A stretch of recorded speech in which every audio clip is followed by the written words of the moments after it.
تخيل معايا كده بعد 9 سنين من قلة النوم والشغل اللي فوق على يوجي قال كفاية بقى وراح يخبط راسه في طوبة كبيرة وفضل يجري زي المجنون في الشوارع لحد ما فجأة رمى نفسه وحضن عربية كبيرة كانت ماشية في الطريق، ودي كانت آخر لحظة في حياته أو على الأقل ده اللي كان المفروض يحصل. وقبل ما نبدأ قصتنا ما تنساش اللايك والاشتراك وتعليق حفزنا ويلا نبدأ. فجأة فتح عينه ولقى نفسه في عالم تاني تماما، وبدل ما يبقى في المستشفى أو حاجة كان أول حاجة يشوفها كانت سلايم صغير بيتحرك ناحيته كأنه عايز يقول له تعالى ورايا يوجي، وهو طبعا مش فاهم أي حاجة فبيقرر يروح معاه ويشوف هو عايز ايه، وبيفضل ماشي بالساعات لحد ما بيوصل لكوخ شكله غريب مليان كتب سحريه لدرجه ان اي حد ممكن يشوفه، ومن بين كل الكتب كان في كتاب منهم مكتوب عليه كتاب الدمار الالهي. وهنا لسه يوجي بيستوعب الوضع، بيلاقي نفسه متحاصر بمئات السليمات عند رجليه، وقبل ما يستوعب حتى اللي بيحصل النظام الالهي هنا بيتفعل وفجاه بقى هو القائد بتاعهم كلهم. السليمات هنا بتبدا تنط في كل حته وبيبداوا يجيبوا له الكتب السحريه من كل مكان، وفي ثواني عن طريق عيونهم بيقدر يكتسب الاف المهارات وبيطلع عليه لقب الحكيم. وهنا بقى والاول مره في حياته السليمات بصوا له بحب وبيقولوا له يوجي. ساعتها هنا هو بيحس لاول مره انه بقى عنده اسم بجد وانه اخيرا بقى ليه مكان ينتمي ليه. وبعد اسبوع واحد بس يوجي بيقرر يدخل الاكاديميه السحريه علشان يفهم اكتر عن العالم العجيب ده اللي هو وقع فيه. بس طبعا مش ممكن حياته تعدي بشكل طبيعي لان الدنيا احنا عارفين مليانه خوازيق، فاكيد لازم يحصل حاجه خارجه عن السيطره. وفي اختبار القبول طلبوا منه يقيس مستوى الطاقه عنده باستخدام الكره الالهيه دي، لكن اول ما بيلمسها الكره بتتكسر حرفيا. المدرس بيبقى مستغرب انه ازاي قدر يستخدم تعويذه من غير ما ينطق بكلمه واحده او من غير حتى ما ينطق اي تعويذه، فبيكون كره نار ضخمه. والمدرس هنا بيبقى واقف مذهول وهو بيقول له ازاي ده انت حتى ما نطقتش التعويذه. فيوجي بيقول له اسف نسيت اقولها، وبكل ثقه بيقول بصوت عالي كره نار. وفجاه الصخره اللي كان المفروض يضربها اختفت بالكامل، مش اتحرقت لا دي اتبخرت وكأن عمرها ما كانت موجوده. بعد الاكاديميه قرر يوجي يروح نقابه المغامرين عشان يبدا مغامرته من تاني، بس في نص الطريق لقى جنيه جميله واقفه بتقول له انا عايزه منك خدمه بسيطه وانها محتاجه كل فطر التنانين الموجود في الغابات. بس هو كان عارف كويس قوي ان مفيش حد بيحتاج الكميه دي من الفطر الا لو كان ناوي يعمل حاجه معينه. بس قبل ما يقرر يساعدها او لا السلامات بتاعته كانت خلصت المهمه لوحدها في لحظه، وبيكونوا جمعوا كل الفطر الموجود في الغابه. وبعد ما بقى عندها كل المكونات اللي كانت محتاجاها بتستدعي حديقه كامله من ورد الدرايه السحريه، واقسمت انها هتخدمه طول عمره اللي ملهاش اي لازمه. وهو بقى راجع بيته بيستخدم يوجي السلايم علشان يعرف اكتر عن الغابه، وفجاه حصل انفجار وكان بيحاول يهرب من غول كبير كان عايز يقتله. بس طبعا يوجي اكيد مش هيسيب نفسه بسهوله وبيمستدعي سلايماته علشان يضرب الغول ويقضي عليه. وبعد ما الغول بيقع يوجي بيمشي من المكان وهو مش داري انه وقع منه حجر شيطاني واللي هو كان بيصنع السلايمات دي. بيرجع بقى على نقابه المغامرين وموظفه الاستقبال سالته بتقول له يعني هتسيب المهمه دي خلاص؟ طبعا كل الصيادين هنا كانوا مش طايقين وجوده وسطهم، خاصه الشخص اللي شكله كان غريب وبيبص له كده بشكل غريب. بس يوجي مش فارق معاه الكلام ده وطلب من سلايماته يطلعوا له كل ورد الدرايه. رئيس النقابه هنا اتفاجئ وقال له ازاي جبت الزهور دي كلها؟ وفي اللحظه دي فجاه واحد من الرجاله في النقابه بدا يصرخ وبيقول في موجه من الوحوش جايه تغزو الغابه. وفي نفس الوقت السلايم اللي يوجي كان رماه قبل كده طلع وكشف له ان في الاف الغيلان جايين على النقابه وهم بيصرخوا بيقولوا اسمه يوجي. فطلب إيل من الصيادين كلهم انهم يهربوا من المدينه بسرعه، بس الجنود كانوا مستعدين يواجهوا الموت ويقاتلوا لاخر نفس وقالوا احنا هنا عشان نحارب لحد الموت. وفي لحظه يوجي كان كل همه هنا انه يحمي الجماعه بتاعته لحد ما يجي هنا قال لهم انه عنده طريقه هتنقذهم كلهم، وطلع عظمه كبيره من جوه السلايم وقال لهم انه هيقدر يستخدم العظمه دي علشان يشغل نار الويفرن تاني ويقضي على جيش الغيلان كله. الجنود هنا كانوا فاكرين انه مدرب ضعيف وانه هو اللي هيوصلهم لحته الموت، بس الجندي قال له ان في حاجه غلط في السلايم وبيقوم قايل احنا لازم ندي فرصه ليوجي وهم تحت قيادته دلوقتي. وبدا على طول تامين حدود النقابه، وطبعا يوجي مش هيسيبها كده، طلع بسرعه على سطح المبنى وهو بيبص على ارض المعركه لما الصيادين رموا قنابل قويه علشان القناصين يقدروا يصطادوا الوحوش. بس الغيلان مش هيسكتوا كده، الغيلان كانوا مش بيخلصوا. يوجي هنا اللي كان واخد الوضع بجديه قرر يدخل عظمه كبيره جوه بق السلايم وهو طول الوقت بيخدع الكل وبيقول لهم انه مش قوي كفايه. بس فجاه وفي لحظه شغل نظام الحكيم وبدا يوجي يحلل كل مهاره عنده علشان يقدر يقضي على الوحوش وينقذ الناس والمدينه في لحظات. بس الجنيه شافت راجل غريب في الغابه ماسك حجر سحري، ولما قال يوجي للسلامات انه كان مبسوط انه عرفهم السلامات دول حسوا انه ممكن يفضحهم. بس كالعاده السلامات نطوا في لحظه من خلال بوابه بعديه، وفي اللحظه اللي كان فيها الموظف النقابه حاسس ان في حاجه مش مظبوطه مع يوجي بتظهر السلامات فوق الراجل الغريب. يوجي طبعا هنا مش هيسكت وبيقوم مقرر ينقل الطاقه دي علشان يقيد السحر ده، وبيقوم مستخدم درع سحري علشان يبطل سحر الحجر بتاعه. بس تعويذته السحريه الغريبه دي اجبرت الراجل انه يعض لسانه ويخلعه. وفي نفس الوقت التعب بدا يسرق من طاقه يوجي، بس يوجي مش هيسيبها كده وبيقوم طالب من السلامات انهم يساعدوه وبيقوم رامي كرات نار بتقضي على كل الغيلان اللي كانوا جايين. الكل هنا كان مستغرب ان يوجي دايما عنده مفاجآت. المدينه هنا كانت خلاص غرقانه في امواج هجوم الغيلان وكل حاجه بتتهدم حواليهم، والحاجه الوحيده اللي ممكن تنقذهم هو انه يفعل حاجه اسمها نيران الجحيم. بس لما شاف انه كده هيدمر المدينه كلها قرر يوجي انه يطلع درع سحري علشان يحمي الجنود من الانفجار القوي ده. دي ليلى واللي كانت شفافه، بس يوجي هنا بيقول لها انها تبطل تختفي وتخلي الصيادين يهربوا من الخطوط الاماميه بسرعه عشان اللي جاي اكبر من كده. وبعد ما طلب يوجي من السلايمات يعملوا محيط حوالين المدينه، دخلت الجنيه من بوابتها البعديه، وكل السلايمات بداوا يحوطوا القريه بدروع كبيره. بس في لحظه واحد من الغيلان قدر يخترق الحواجز دي. ايل هنا بيحاول يضربه عشان يقضي عليه، بس هاري بيرمي الوحش بعيد، ولكن بالله الغول ده بيطلع سليم ومش بيتاثر باي حاجه، وكانوا هيعيشوا لحظات الموت لحد ما ظهر الديب بتاع يوجي وبيروح يعض ملك الغيلان وبيسحبه بعيد عنهم للقريه. وفي اللحظه دي يوجي هنا بيفعل درع حوالين المدينه كلها. الكل بيبص في ذهول مين اللي يقدر يعمل تعويذه بالمستوى ده، وبالشكل ده المغامرين كانوا مش مصدقين لان اي حد تاني كان هيقع من تاثير السحر ده. بس في شويه غيلان قدروا يطلعوا من الانفجار الجامد ده، وكان يوجي خلاص قرب يقع على رجليه من كتر التعب، صحته خلصت تماما واستهلاكت طاقه كبيره. بس هو هنا مش هيسيبهم وطلب من السلايمات انها تستعد علشان الجوله الثانيه. وفي لحظه بيرمي الدرع وبيشغل نيران الجحيم تاني وبيمحرق الارض كلها علشان يقضي على اي غول باقي. بس بعد ما عمل التعويذه دي وقع على الارض ولكن جاله شلل كامل، ولما بيفوق بيلاقي السلايمات مستنياه مع ليلى، وبيكون المغامرين واقفين وبيلاقوا فانوس الحجر السحري. ولما فهم ان النبوءه بدات تتحقق قدامه شرب السائل اللي ليلى اديتهوله، وقالت له انها كانت مخبيه سره عن باقي المغامرين، بس كانت بتساله ليه كان بيخفي قوته. بس هو هنا بيقرر يفضل ساكت. وفي الاخر قالت له ليلى وهي ماشيه تصبح على خير. هنا يوجي حياته القديمه كانت مليانه معاناه واستغلال، وكان مبسوط انه لاول مره في حياته قدر يستخدم قوته علشان ينقذ الناس مره ثانيه. وهو ماشي في الغابه بالليل بيقرر يخلي السلايم اللي معاه يحقق في الفانوس. ولما قال له رئيس النقابه ان نهايه المدينه المركزيه هتيجي قريب، فهم يوجي ان ده هدفهم الجاي. وبعد اسبوع من السفر بيوصلوا لعاصمه العالم. بس في اللحظه دي في تنين حس بطاقه يوجي، وبيتجمعوا 3 رجاله علشان يخلصوا عليه. وفي نفس الوقت جماعه القمر الازرق في وسط المدينه، والسلايمات هنا كانوا كلهم بيتمنوا انهم لو يقدروا ياكلوا اي حاجه. وده بيلفت نظر يوجي انه لاحظ انهم ما اكلوش حاجه بقالهم اسبوع كامل. ولما شاف الناس كلها متفرجه عليهم فهم ان في حاجه مش مظبوطه. ومع كده جوبا شاف المجزره اللي كانت بتحصل، فقرر يوجي يشتري المحل كله علشان ياكل السلايمات. وبعد كام ساعه بيدخلوا النقابه، فبنلاقي روبي وقالت بصراحه مدرب السلايمات ده ضعيف جدا عشان يبقى في نقابتنا. بس لما شافت انه عنده قدره تعقب قبلته على طول، لان دي كانت من اندر القدرات اللي ممكن يكتسبها اي شخص. بس في اللحظه دي بيظهر واحد شبه دراكولا وكان بيقاتل بشكل غريب، وسال يوجي لو كان عايز يدخل لفرقته. وتينا هنا بدات تعرف نفسها مع ليزا، وفجاه لاحظت حاجه غريبه في يوجي. بس يوجي هنا كشف لهم ان دي اول مره ليه ينضم لفريقهم. بس ليزا هنا ما اهتمتش، وهي كانت فاكره ان مهاراته في تعقب الوحوش هتنقذ حياتهم في الرحله دي. وبعدها قالت ده افضل من فلاديمير بما ان فرقته كلها اختفت في ظروف غامضه. بس يوجي هنا كان دماغه في حاجه تانية، وفكر في الطريقه اللي كان زملائه في الشغل بيتعاركوا بيها وكرههم علشان كده. وهم ماشيين مع بعض في الغابه بداوا يفكروا في خطتهم علشان يلاقوا مخبأ تنانين الارض. بس يوجي هنا حس ان في حاجه مش مظبوطه في الفريق ده. وفجاه بيبدا فلاديمير يجري بعيد لحد ما لقوا نفسهم محاصرين ب4 ذئاب. البنات هنا استغربوا وقالوا ليه هو ودانا للذئاب هنا وهرب. هنا يوجي فهم كل حاجه على طول، وبيكون في 5 ذئاب فوقهم. بس لما يوجي حاول يستخدم السحر، فلاديمير قطع الوحوش في نص المعركه وقال لهم انه هيتولى الموضوع. وهو بيضرب الذئاب وبيتفادى هجماتهم، يوجي كان بيستغرب ليه فلاديمير بيسيب الوحوش عايشه عن قصد، وليه هم كلهم بيتظاهروا انهم ماتوا. بس قرر يمشي عشان يكتشف هو مين اللي بيضحك على مين في الرحله دي. ولما بيجي الليل عرف يوجي انه خدهم في طريق تاني خالص ومش هو اللي كان متوقعه. ففلاديمير بيقول لهم الخروج من الطريق ده هو افضل طريقه علشان نتجنب الحراميه والمشاكل، وقال لهم يناموا الاول علشان هو هيكون في الحراسه الليليه. وفي الساعه 3 الصبح كانت سلامات يوجي بدات تشك ان في حاجه، ولما ركز لقى فلاديمير هرب من مكانه في الحراسه، وكمان عرف ان تينا وليزا مش موجودين واختفوا كانهم اتبخروا في الهواء. لكن لما فلاديمير كان بيجري حس ان في حاجه بتراقبه، ورغم انه كان بيشك لو اتكشف عرف ان تينا وليزا كانوا على الجنب التاني من الشجر، يعني كانوا مستخبيين. هنا تينا قالت انها بدات تشك في نيد فلاديمير لما عرض انه يكون هو اللي بيحرس الليل. بس لما ليزا فكرت في انهم يطلبوا مساعده من يوجي بتقول لها تينا انه ضعيف جدا كمدرب سلايمات، يعني مش هينفع يساعدنا من الاخر. بس بنلاقي فلاديمير هنا ما هملش كلامهم وبدا يمشي ناحيتهم وهو شايل سيفه. وبعد ما اتحرك ناحيه الشجره رمى فلاديمير سيفه على واحد من سلايمات يوجي، وهو كان فاكر انه قتل الجاسوس ده خلاص. بس بيلاقي ان السيف فاضي، وجوبا كان بيحاول يخفي نفسه بصعوبه. بس في اللحظه دي يوجي كشف انه ادى جوبا المناعه علشان ينقذه. وفي وقت تاني في الكافيتيريا حس فجاه ان في حد بيراقبه. وفي نص الليل عرف الكاهن نفسه على انه ستايل كودومين وبيطلع خنجر قديم كان جابه من العاصمه. واول ما ادى ليوجي النظام بتاع يوجي كشف انه خنجر كيس ايز واللي بيكون مش بيتكسر، وانه بيركز على تاثيرات السحر بتاعت يوجي. الكاهن هنا بيقدمه ليوجي كهديه وبيناديه بالمرسال الالهي. وفي نص الليل يوجي كان قاعد لوحده بيفكر وبيقول انا هازم التنين ده ازاي، وكان عارف ان المواجهه الجايه مش وحش سهل. بس فجاه السلايم بتاعه طلع له وقال له ان التنين بيكبر كل شويه، فافتكر كلام المدرب بتاعه زمان لما قال له انه سحره غريب، وسال نفسه هل ده معناه انه سحره ضعيف. فالمدرب قال له لا ده قوي جدا. هنا يوجي عرف انه جه العالم ده علشان ينقذ المكان ده. وفي نفس الليله خرج على الغابه مع السلايمات والديب بتاعه، وبعد شويه لقوا لقوا التنين، واول ما جهز نفسه عشان يدمره شغل تعويذة نار الجحيم المدمرة وطلب من السلايمات انه يضرب شعلة نار عملت انفجار كبير. بس التنين هنا مش بيتأثر، ولما اتعصب بيعمل انفجار كبير وبيدمر الغابة كلها. بس الحمد لله يوجي هنا بيكون سليم عشان كان محمي بالدرع بتاعه. لكن فجأة لاحظ ان التنين بدأ يمتص الطاقة من الغابة وحجمه بيفضل يكبر اكتر واكتر، فبيمسك الخنجر بتاعه وعرف ان دي فرصته الوحيدة علشان يخلص على التنين، وقرر انه يعمل نار الجحيم المدمرة في نص السكينة. ساعتها بدأ يهاجم هو والسلايمات، ولما التنين بيضرب انفجار ناري كبير يوجي بيشغل الدرع بتاعه وبينجح انه يوصل من غير ما يتحرق، وبعدها بدأ يدخل عليه تاني. بس التنين كان بيجهز ضربة تانية، فيوجي رمى سلايم عليه وفعل درع علشان يسد الضربات، ولما فهم ان دي فرصة جت قدامه سحب السكينة بتاعته وفعل تعويذة القفز المعززة وبدأ ينط فوق التنين. بس قبل ما يوجي يوصل له الوحش حاول يدوسه، بس يوجي رمى كرة نار وبعدها بيغزه في عينه وبيقوم ضارب نار الجحيم المدمرة جوه جسمه، فالتنين بيقع على الارض. يوجي هنا كان فاكر انه خلاص خلص عليه، بس فجأة التنين بيديله ضربة جامدة وبيطير يوجي بعيد وبيخبطه في الصخور. بس على حظه بينجح انه يشغل درعه قبل ما يتصاب، وفي نفس الوقت بيحس ان طاقة السحر بتاعته قربت تخلص. وفي اللحظة دي التنين بيطير لفوق وبيجهز ضربة تانية، فيوجي بدأ يشغل مجموعة دروع علشان يحمي نفسه. ولما التنين ضرب الانفجار على يوجي بدأ يفكر ازاي ينزله على الارض تاني، بس هو لاحظ ان الدروع بتاعته دي بدأت تضعف. وقتها افتكر قدرة الضربة الإلهية، فرفع ايده وضرب انفجار جامد على التنين خلاه ينزل بسرعة ناحية الارض. وبعد ما وقع التنين يوجي ركب الذئب بتاعه وبدأ يهجم عليه، وساعتها بيغزه في رقبته وبيشقها باستخدام نار الجحيم المدمرة لحد ما راسه اتقسمت نصين وانفجرت، وبيختفي التنين تماما. واخيرا بعد ما خلص على الوحش قرر انه يرجع للمدينة. تاني يوم بقى لما كين ظهر قال ليوجي ان السماء البنفسجية اختفت، وكان مستغرب مين اللي قدر يهزم دراكنون اللي هو التنين، بس هو شك انه يوجي هو اللي عملها وشكره على المساعدة. وفي الكافيتيريا بدأت تينا تقول ليوجي انهم هيبقوا ابطال وطنيين عشان هم قرروا يقتلوا التنين حتى لو ما عملوش اي حاجة. ولما سمع كلامها يوجي كان شايف انهم مالهمش اي لازمة، واستغرب هم ازاي عايشين في الغابة دي لحد دلوقتي. بعدها ليزا سألته انت ناوي تعمل ايه بعد كده، فيوجي قال لها انه هيسيب المدينة دي بس مش عارف يروح فين. فليزا اقترحت عليه انه يروح لريكاردو، مدينة كده في الناحية الغربية للغابة، وبتقول له ان الاكل هناك عالمي مش زي الزبالة اللي بياكلوها هنا. بالليل يوجي بدأ يتحرك علشان يمشي، وبيقوم سايب السلامات بتاعته للبنات علشان يراقبهم من بعيد عشان لو حصل اي حاجة. ولما كان بيمشي في الغابة فجأة الجنية ظهرت له بتناديه، ولما وصل عندها قالت له ان في فتى غريب بدأ يطلع في المكان اللي قتل فيه التنين، وانها محتاجة مساعدته علشان تصنع جرعة خاصة. ولما سألها ليه ظهرت من شجرة وقالت له انها تقدر تصنع جرعات حكمة باستخدام الفتر الاحمر، وكمان جرعات لاستعادة الطاقة السحرية بالفتر الازرق. فلما يجي سألها عن الفتر الازرق بتقول له ان ده بيعيد طاقة السحر والجرعات دي هتساعده قوي. بس بعد ما جربت الجرعة لاحظت ان لونها بقى غريب، وقالت ان في حاجة مش طبيعية في الفتر ده، وممكن يكون هو السبب ان طاقته السحرية عالية جدا. لكنها كانت متفائلة انها تقدر تصلحه باستخدام شوية مية صافية. وعشان يساعدها يوجي هنا صنع جهاز تطهير باستخدام سحر الدروع، وقال لها تغلي شوية مية لحد ما تبقى نقية. وفي اللحظة دي الجنية افتكرت اول مرة قابلت فيه يوجي بعد ما جه للعالم ده ولقاها فاقدة الوعي على الشجرة، وقرر ينقل لها طاقة سحرية علشان ينقذها. فلما سألها ايه اللي حصل لها قالت له ان قوتها اتسحبت بسبب حجر سحري، وان عمرها ما تقدر تسيب الغابة بسبب السحر ده. فيوجي هنا بيشغل تعويذة ابطال السحر وبيحول الحجر السحري ده لحجر عادي، بس فجأة خرجت وحوش من الصخرة، فيوجي على طول بيقوم مشغل درع ضد السحر، وبعدها بيستخدم نار الجحيم المدمرة وبيمسحهم في ثانية. وعشان هي تشكره على مساعدته ليها جابت مجموعة من ورد الجنية من جذور الاشجار وقالت له انها مدينة ليه بحياتها. بعدها لما يوجي عرف ان الجرعة لونها زي الحجر السحري الجنية شرحت له انها من نعمة التنين، وهي قوة سحرية موجودة بس في الاماكن اللي التنانين بتموت فيها. وقالت له ان القوة دي ممكن تستخدم في الخير او الشر لانها تقدر تشفي اي نوع من الجروح، لكنها كمان تقدر تستدعي اي نوع من الوحوش. وبعد ما السلايمات خلصت تطهير المية الجنية بتخلطها مع الجرعة وعلى طول بتتحول للون الازرق، وبتقول ان الجرعة اخيرا نجحت، وبتشكر يوجي على المساعدة لانها عارفة ان الجرعة دي هتفيده قوي. وبعدها بتقوم مدياله شوية جرعات حكمة وجرعات استعادة طاقة سحرية، وقالت له انها راجعة للغابة، وبعد كده بتختفي من قدامه. وهم مكملين رحلتهم يوجي لاحظ ان الضباب بدأ يغطي الطريق، بس الذيب قال له ان في بشر قريبين، وبدأ يتتبع الريحة علشان يلاقي طريق جديد. وبعد شوية بيوصلوا لقرية قديمة، فيوجي بيستغرب لو دي كانت ريكاردو، فبيبص حواليه لاحظ وشوش الكرويين وكان شايف ان ابتسامتهم غريبة. فجأة شيخ القرية ظهر وسأل يوجي ازاي وصل للمكان ده، فيوجي قال له انها بس صدفة. فالشيخ عرض عليه وجبة قبل ما يكمل رحلته وقال له انه عايز يشبعه عشان يقدر يكمل طريقه. بس يوجي هنا لما شاف الاكل المعفن ده قدامه قال له انه مش جعان، لانه فهم على طول ان الاكل ده واضح انه متاخد من زبالة. ولما الشيخ سأله عن سبب دخوله القرية يوجي قال له انه كان رايح لريكاردو بس هو تاه في الطريق، وبيلاحظ ان كل الكرويين كانوا باصين عليه من الشباك. فالشيخ هنا بيبرر له وبيقول له انهم متفاجئين بوجود زائر. يوجي هنا قرر انه يخلع على طول عشان قلق من وشوشهم المرعبة دي. وهو ماشي في الغابة كان فاكر انه خلاص قرب من ريكاردو، بس اول واول ما خرجوا من الغابه اتفاجئوا انهم جوه عاصفه ثلجيه، واستغربوا لو كانوا في عالم تاني ولا ايه. وعشان يعرفوا يعيشوا في البرد ده، يوجي قرر يشغل درع عازل للحراره عشان يدفي نفسه. وبعد ساعات من المشي في الجو التلج ده وصلوا اخيرا لريكاردو. الحراس هنا رحبوا بيهم وقالوا له ان العاصفه الغريبه دي بدات من كام يوم، وسالوه ايه اللي جابه هنا. فيجي قال لهم انه هنا علشان يدور على اكل. واول ما دخل يوجي المدينه قرر يدور على مطعم ياكل فيه، بس وهو ماشي شاف حاجه غريبه. الشوارع فاضيه خالص، الميه كانت متلجه والدنيا كانت برد بشكل مش طبيعي، لحد ما اخيرا بيلمح مطعم. بيدخل المطعم وهو حاسس انه خلاص قرب يشوف الاكل، بس الصدمه كانت هنا ان الست اللي شغاله هناك، وقبل حتى ما يفتح بقه الست بتقول له اسفه يا ابني احنا قافلين النهارده، احنا مهتمين بالدفء اكتر من الطبخ. يوجي فضل يفكر كتير وبيقول اكيد الاكل هنا طعمه حكايه، بس ناقصهم ايه؟ شويه نار. هنا دخلت ليلى في الحوار وقالت له ان الخشب هنا نادر اكتر من ابوها اللي سابها ومشى. فيوجي بيطنش عشان هو بس محبط وعايز ياكل وخلاص، ومن غير ما يرد بيلف وبيخرج من المطعم وقرر يجيب لهم شويه خشب بنفسه. فراح للغابه علشان يجيب شويه خشب، جاب فاس كبير فقدر يقطع عشرات الاشجار بضربه واحده بس، وفي دقايق كان مقطعهم كلهم لقطع خشب صغيره. وبعدها بيشغل مهاره امتصاص الرطوبه، واللي على طول بدات تسخن الخشب لحد ما نشفه خالص. فبيرجع للمطعم وهو جعان جدا، بس ليلى هنا لما شافت الخشب قالت له ايه ده؟ هو ده اللي كل اللي انت جبته؟ فيجي بيرد عليها وبيقول لها شكلك الفقري هو اللي خلى ابوك يسيبك ويمشي. فليلى مصدومه وبتقول له ايه ده؟ انت قلت ايه؟ فعلى طول يجي بيسالها بيقول لها انت تقدري تطبخي بالحطب ده ولا ايه؟ فجريت على طول بسرعه تدور على الطباخ، ولما وصل قالوا له الطباخ ان الخشب ده ناشف قوي، وان لو حاولوا يطبخوا بيه هيحرق المكان ده كله. بس يجي هنا ما فكرش كتير وفعل تعويذه ترطيب السلايم، وبيرجع الخشب للطباخ مره تانية. في اللحظه دي الطباخ اكتشف ان ده بالظبط اللي كانوا محتاجينه، ولما شغلوا الفرن وعدوا انه هيوفر له وجبه حلوه، وكانت كلماته دي احسن خبر سمعه يوجي في حياته. فيجي هنا بقى طلب من سلايمه انه يطلع باقي الخشب، وبالله ان السلايم رجع لهم الخشب وطلعه من بقه مره واحده. ولما يوجي فعل تعويذه ترطيب السلايم تاني دفت الخشب على طول. وفي اللحظه دي حس يوجي بالجوع، فبيقول للطباخ انه حضر له وجبه على السريع، وبعد شويه بيجيب له شريحه لحمه. والاكل هنا كان حلو لدرجه انه حس انه دخل الجنه. لما بيخلص اكل بيمشكروا عليه، بس الطباخ هنا بيقول له ان ده حتى مش افضل طبق عندهم. فيوجي بيساله ازاي ده ممكن، وبيوعده انه هيرجع مره تانية علشان يجرب احسن اكل عندهم. بس ليلى هنا بدات تقول له انهم مش هيقدروا يستهلكوا كل الخشب ده عشان المدينه كلها مفيش فيها خشب عشان تدفي البيوت كلها. فيجي قرر ان دي فرصته انه يبهرها، وقال لها انا هرجع تاني مش زي ابوكي، وقال انا هرجع كمان ومعايا خشب اكبر بكتير من اللي شفتيه ده. ولما وصل بيدخل على نقابه المغامرين، ولقى ان الحاجات الوحيده اللي على قائمه المطلوبين كانت الخشب. فعرض عليهم انه ياخد المهمه السهله دي، وبتقول له الست انه لازم يقابل رئيس الخشب عشان ياخد التعليمات. وود كان واللي بيكون مدرب الخشب شاف هويته وقال له اهلا بيك، وبيوضح له انهم مش قادرين ياكدوا طلبات المدينه اللي عايزه 5 طن خشب كل يوم. وقال له ان قريته الوحيده اللي كانت عندها العاصفه الثلجيه، واللي القريه اللي مشى من عندها قبل كده كانت دايما مهجوره. يوجي هنا فكر ان ده فعلا غريب وقرر يبدا شغله. ولما اوتكا قال له ان جسمه ضعيف ومش هيقدر يعمل اي حاجه، يوجي هنا قطع شجر كتير بضربه واحده في ثانيه، وبدا يقطعها ويحولها لقطع خشب ويجمعها في مكان واحد. وساعتها السلايم بتاعه بدا يسخنها. واوتكا هنا فكر ان يوجي اكيد مش من هنا،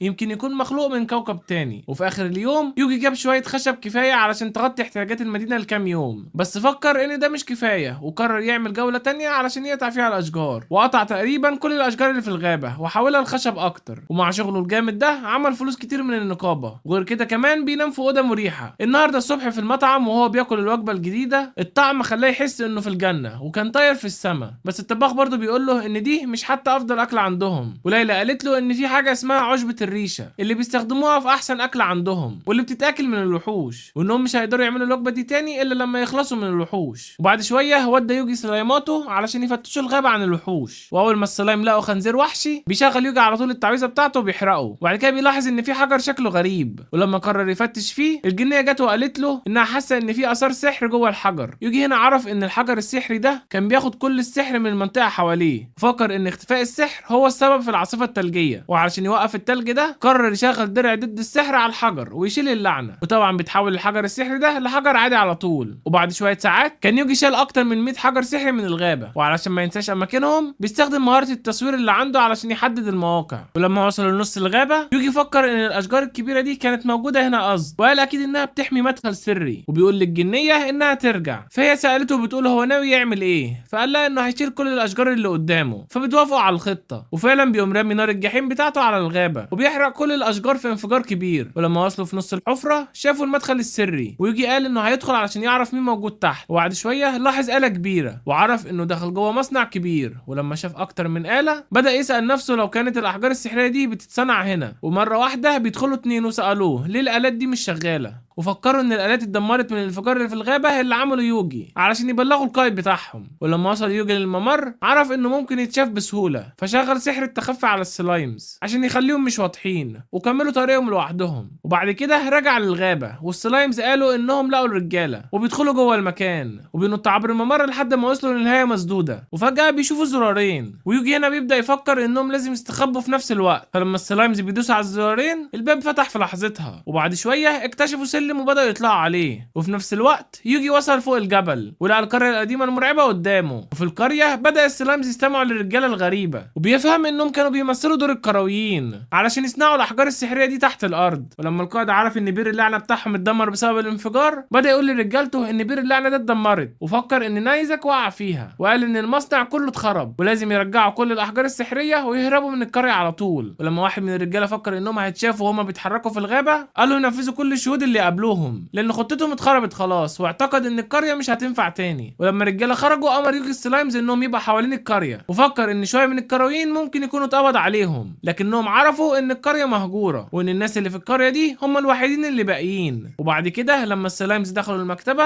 امرهم يوجي انهم ياكلوا كل الكتب، فبداوا ياكلوها كلها. وفي نفس الوقت في الغابه لمح يوجي 2 من الجماعه الشريره، فراح قال للسلامات بتوعه انهم يرموا عليهم شباك ويمسكوهم بسهوله. بس اول ما عرفوا انهم اتمسكوا قعدوا يصرخوا زي المجانين، فبيخلص عليهم في ثانيه. وفجاه السلامات لقوا باب مقفول، فيوجي بيحس انه اكيد في حاجه مخبيينها، فقال لهم انهم يقفوا قدام الشموع وبيقوم نافخها بوايند سلاير. وفي اللحظه دي الباب بيتفتح وبيلاقي اوضه مليانه ذهب، فعرف ان الجماعه دول كانوا بيبيعوا الاحجار السحريه علشان الذهب. ساعتها واحد من الجماعه الشريره دخل ولاحظ ان الاوضه بقت فاضيه، وقبل ما يلحق يفهم اللي حصل باقي افراد الإلوميناتي عرفوا ان زمايلهم في الغابه اختفوا. وفي اللحظه دي خفير زعيمهم قال ان البير بتاعهم ما اتمسحش بنيزك زي ما كانوا مفكرين، بس في الحقيقه اتدمر على ايد عدو جديد. واحد من اتباعه كان مرعوب وساله وقال له هو ليه العدو ما هجمش علينا لحد دلوقتي؟ فرد عليه خفير وقال له ان العدو غالبا عرف ان قتلهم هيضرب نار التطهير واللي ممكن تمسح العالم كله. بس يوجي هنا كان لسه بيعرف الحقيقه دي وفهم ان القضاء عليهم كلهم مش هيكون حل مناسب. وفجاه خفير بيقرر يقترح خطه ذكيه، فطلع خنجره وقال ان تدمير العالم هو احسن حل. والجماعه هنا اقتنعوا بكلامه وكل واحد بيطلع الخنجر بتاعه وبداوا يقولوا حاجات غريبه عن تطهير العالم، وبحماس بيغزوا نفسهم زي المجانين. وفي اللحظه دي النار بتخرج عن السيطره والارض بدات تتهز، ويوجي فهم ان في بركان ممكن يشتغل في اي لحظه. وبسرعه بيقوم حامي السلايمات بتوعه وبيعمل درع سحري وبقى مستعد لمواجهه اي حاجه جايه. وبسرعه يوجي بيلف السلايمات في درعه وبيحدفهم بره القريه، وفي نفس الثانيه فعل كذا حاجز مضاد للسحر عشان يعدي الانفجار. بس فجاه في نار خضراء بتطلع من تحت الارض وبتمسح القريه في لحظه، وبدات تكسر الحواجز واحده ورا الثانيه. يوجي هنا حس ان الدنيا بتخرج عن السيطره وان الدرع مش هيستحمل، فبدا يلف حواليه بسرعه ويدور على اي حاجز اقوى عشان يقدر يوقف النار المجنونه دي. بس بيلاقي كل ما شغل الحاجز بيلاقي اتكسر كانه معمول من ورق. ففجاه جت في دماغه فكره ذكيه، وهي لو الحواجز مش كفايه لوحدها طب ليه ما يجمعهمش كلهم في تقنيه واحده؟ وبعد كده بيشغل السحر الجديد وبيحط حاجز عزل تام، وفي اللحظه دي في درع اسود بيغطيه وبدا يقاوم الانفجار. بس الهواء كان جامد بشكل جنوني لدرجه ان الهواء كان هيطير يوجي نفسه. طاقته السحريه هنا اللي هي الام بي كانت بتتسحب بسرعه كانها عداد تايمر بيفضل عليه ثواني ويخلص. وبرغم كل ده الانفجار كان بيزيد وكان خلاص هيكسر الحاجز الجديد، بس يوجي استمر في الدفاع. وفجاه النار انفجرت لفوق وعملت سحابه كبيره في السماء، وفي النهايه هنا يوجي بيعرف ينقذ العالم مره تانية. وبعد ما الهدوء رجع يوجي بص بسرعه على عداد طاقته وعرف الكارثه، واللي هي ان العداد بقى في الناقص، يعني كان حرفيا على بعد لحظه واحده من انه يودع الملاعب. وبيقوم رايح لايسيكاي في الليله دي، واول ما يوجي دخل القريه لقى كل الناس مستنيينه واستغرب جدا وقال هو ايه الحكايه؟ ليه كلهم سهرانين لحد دلوقتي؟ وقبل ما يسال اوتكا بص له وقال له احنا كلنا شفنا الانفجار الكبير اللي حصل في الغابه،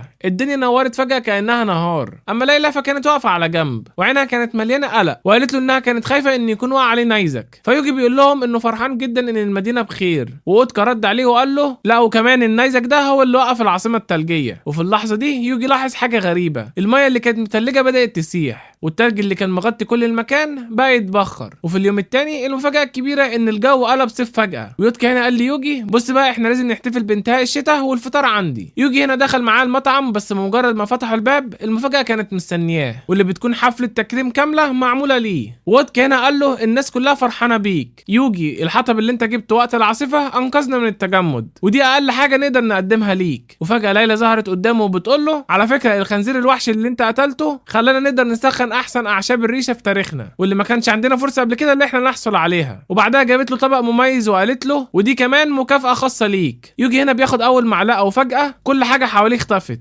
الطعم بالنسبة له كان خرافي لدرجة انه حس انه عايش في مكان فاخر. كل الأطعمة انفجرت في بقه وكأن العالم كله اتغير بمعلقة واحدة. ولما قام يوجي بالليل قرر يراجع الورق اللي جابهم من القرية واللي كان فيهم القرايين المبتسمين. بس اول ما بدأ يقرا الحروف راحت فص ملح وداب قدام عينيه. بس بيلاقي ورقة واحدة شكلها غريب عن الباقي وبيكتشف انها كانت فيها اسماء الناس اللي هم جماعة القمر الازرق واللي كانوا ناويين يتخلصوا منهم. وفي نفس الوقت في مدينة مش بعيدة كان في 2 قتلة دخلوا على ناس غلابة ومسحوهم من على وش الدنيا. وبعدها واحد اسمه يوكي وبيقع في ايده القايمة وبيكتشف ان يوجي هو الضحية الجاية. وبعد كام يوم الاتنين القتلة دول طلعوا فوق جبل وبدأوا يراقبوا يوجي من بعيد وهم بيقولوا لبعض هو يوجي ده بجد بالخطورة اللي الجماعة عاملينها فيلم ولا احنا بس رايحين نجيب مصيبة على دماغنا؟ يوجي هنا كان عارف انه متراقب من زمان واول ما شاف اسمه في الورقة عرف انه في خطر على بلدة ريكاردو وقرر انه يسيبها. وقتها البنت قالت له انه لازم يروح فرجينيا فاستغرب وسألها ليه فقالت له ان هناك هيلاقي اقوى دروع الوحوش وانها ممكن تكون مناسبة ليه جدا. وفي اثناء رحلته للمدينة الجديدة حس ان القتلة دول ماشيين وراه خطوة بخطوة فقرر انه يعمل نفسه نايم زي اي حد عادي علشان يبعد الشبهات عنه. وفي الوقت ده يوكي والبنت اللي معاه سونا كانوا بيراقبوه وبيحاولوا يعرفوا اذا كان هو فعلا عنده قدرات خارقة. يوكي هنا اقترح عليهم انهم يخلصوا عليه وهو نايم بس سونا قالت له انه لسه مجرد احتمال خطر ولازم يتاكدوا ان هو فعلا تهديد حقيقي قبل ما يتحركوا ضده. الكلام ده بيزهق يوكي وبيقول لها احنا جايين نصفي حد ولا نحرس عيل في الحضانه. يوجي هنا كان سامع كل كلمه بيقولها ومع كده قرر انه ما يخلصش عليهم علشان ما يلفتش الانظار ليه اكتر وعرف ان الحل الوحيد هو انه يخدعهم ويخليهم يفتكروه مجرد شخص عادي جدا. ولما وصل يوجي فرجينيا الاتنين كانوا لسه بيراقبوه وسونا كانت فاكره انه شخص قوي علشان قرر يشتري درع من افضل حداد في المدينه. لكن يوجي هنا عمل نفسه ما معهوش فلوس وطردوه بره المحل. في اللحظه دي بيخبط واحد في الشارع وبيبتدي يتسول ناحيته زي العبيط وبعدها برضه بنلاقيه بيطرد من كشك فواكه. القتل هنا بدأوا يشكوا انه اكيد مفلس فيوكي اقترح انهم يسيبوه خلاص لانه لاحظوا انه بيشرب عصير عنب كتير. بس سونا هنا ما كانتش مصدقه لسه ومستنيه يوجي انه يثبت لهم انه فعلا شخص عادي. وبعد شويه يوجي بيوصل للجمعيه وعرض عليهم انه يتعامل مع طور هايج. ولما القتله اكتشفوا كده يوكي كان فاكر انه اكيد شخص ضعيف بس سونا قالت له انها عايزه تشوفه في القتال. وبعد شويه وصل يوجي على الجبل وقال لسلايماته انه مش هيستخدم اي سحر في المهمه دي. ولما سأل براود وولف اللي هو الديب عن ازاي هيحمي نفسه قرر يوجي يسيب الموضوع للديب ويقول له يخلص المهمه لوحده. وفي اللحظه دي بدأ التور يهاجم علشان يقضي عليه لكن الديب هنا قرر يقتله في لحظه. ولما اكتشف الديب قوته شعر الفرو بتاعه واقف على الاخر وجاهز للمعركه. ويجي هنا بيفتكر اول مره شافه فيها من كام يوم بعد ما راح للعالم ده وكان بيحاول يلاقي طريقه للخروج من الغابه. بس براود وولف واللي هو الديب ظهر قدامه وكان جعان وعايز ياكل لحمه. بس لما حاول ياكل يوجي استخدم شبكه سحريه عليه. بس لما لاحظ ان الديب كان زعلان قرر يشغل سحر التخاطر مع الوحوش وعرف ان الديب كان بيطلب حياته فقرر يسيبه وفكر لو كان هيسمح له يبقى الحارس بتاعه. الديب هنا بيوافق على طول وفي اللحظه دي بيتعهد براود وولف اللي هو الديب يعني انه يقضي على السيران ويخلص عليهم في لحظه. ولما شافوا كده يوكي وسونا فكروا ان يوجي اكيد قوي عشان قدر يروض الذئب وسونا كانت بتفكر لو كان لازم يتخلصوا منه خلاص. ويوجي اللي كان بيحاول يقنعهم قرر يشفي السيران عشان يخليهم يلاحظوا ان الهجوم بتاع الذئب كان ضعيف. بس لما السيران هاجموا تاني براود وولف خلص عليهم من جديد بس بنلاقي يوجي انه رجعهم للحياه مره تانية. في اللحظه دي الذئب كان خلاص تعب بس بنلاقيه برضو انه قدر يحمس نفسه عشان يكمل فيوجي بيقوي السيران بالزياده. بس لما الذئب حس انه هيتقتل بدا يجري عشان ينجو بحياته والسيران هنا بدات تدمر الصخره اللي قدامه. بس يوجي عرف ان الذئب هيموت قريب فحاول يقوي قوته لكن الديب هنا رفض المساعده وكان مصمم انه يواجه السيران دي من غير مساعده يوجي. ومع بدايه هجومهم التاني الديب بيقوم راجع يهجم عليهم تاني واخيرا بيهزمهم. في اللحظه دي بدا التور يجري ناحيه يوجي بس يوجي هنا بيستدعي سيفه وبيقطع راس التور على طول. وفجاه هنا عرف انه كشف نفسه. القتله هنا كانوا مصدومين جدا وفضلوا يقولوا ازاي هو قدر يستدعي السيف ده بس هم فكروا ان ده ممكن يكون مجرد حظ وحش وقرروا يسيبوه ويروحوا.